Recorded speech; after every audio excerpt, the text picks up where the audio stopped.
Bukurli bor insonlar, o'tirib ishlaydiganlar, kitob o'qiydiganlar, dars qiladiganlarda mana shunaqa belli qiyshayib qolishi ko'p uchraydi. Hozirgi 3 ta mashqim va bitta cho'zilish mashqi mana shu narsaga yechim bo'ladi.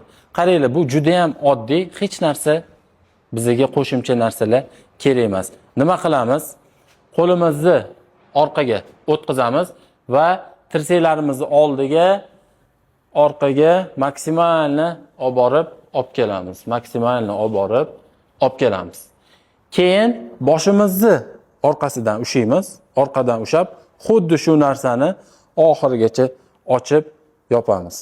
Ochib yopamiz.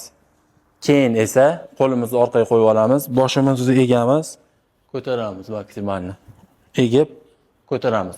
Va oxirida mana bunaqa bitta devor bor hammada.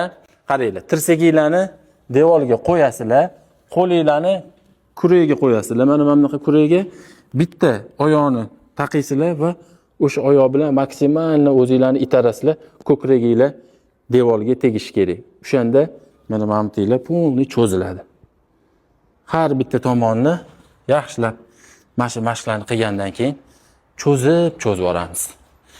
Aytgancha, hozir Telegram kanalimda 7 kunlik zo'r mana shunaqa uy sharoitida bo'g'imlarga, har xil muammolarga qaratilgan uy sharoitidagi trenirovkalarni harakat qilamiz qo'yishga.